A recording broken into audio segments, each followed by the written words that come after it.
बहुत समय पहले की बात है। कोरिया में एक छोटे से घर में दो भाई अपने पिता के साथ रहते थे। छोटा भाई मेहनती और सबके साथ विनम्र था, लेकिन बड़ा भाई घमंडी और अकड़ू था। वो अपने छोटे भाई को कुछ नहीं समझता था और अपने बूढ़े पिता की बातों को अनदेखा करता था। हर रात खाने के बाद पिता कहते, बेटो जो बोगे वही खाओगे। छोटा बेटा ध्यान से सुनता, लेकिन बड़ा बेटा ऊब कर उठ जाता। पिता उसे जाते हुए उदास नज़रों से देखते।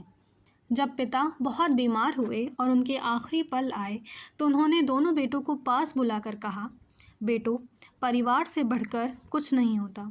ये ज़मीन तुम दोनों की है, मिलकर रहना और साथ में काम करना।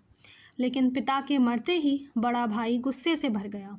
उस समय का ये नियम था कि सारी संपत्ति बड़े बेटे को मिलती थी, इसलिए उसने छोटे भाई को घर से निकाल दिया और पिता की आखिरी बातों को भुला दिया।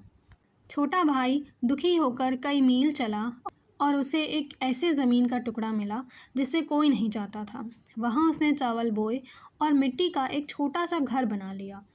धीरे धीरे उसने थोड़ा सा पैसा कमाया, शादी की और एक प्यारा सा परिवार बसाया। एक साल तक बारिश नहीं हुई और उसकी फसल सूख गई।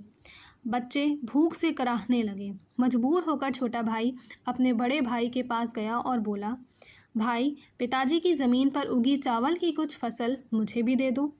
बड़ा भाई गुस्से से बोला, ये फसल अब मेरी है, और दरवाज़ा उसके मुंह पर बंद कर दिया। छोटा भाई निराश होकर लौट रहा था कि उसने देखा कि एक सांप एक नन्ही चिड़िया के बच्चे पर हमला कर रहा था। बच्चा उड़ नहीं सकता था और वो ज़मीन पर गिर पड़ा।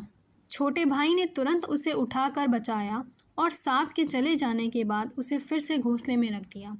अगले कुछ हफ्ते छोटे भाई के लिए बहुत मुश्किल थे। फिर एक दिन वही नन्ही चिड़िया उड़कर उनके घर आई और छत पर बैठकर मधुर गीत गाने लगी।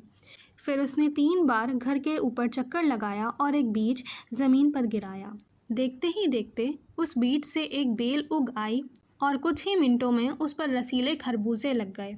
बच्चे बोले, पिताजी क्या हम ये जादुई खरबूजा खा सकते हैं? जब छोटे भाई ने एक खरबूजा काटा तो उसके अंदर से सोने के सिक्के गिरने लगे। हर खरबूजा सोने से भरा था। अब उनका परिवार बहुत अमीर हो गया। उन्होंने बड़ा सा घर खरीदा, ढेर सारी ज़मीन ली और फसल उगाने लगे। जब बड़े भाई को ये सब पता चला तो वो बहुत जलने लगा। वो भी किसी जादुई चिड़िया की तलाश में निकल पड़ा। कई दिनों बाद उसे एक घायल चिड़िया मिली। उसे उसने उठाकर बोला, मैं तुम्हारी मदद करूँगा, लेकिन बदले में मुझे भी मदद चाहिए। लेकिन चिड़िया समझ गई कि ये आदमी लालची है। जब उसका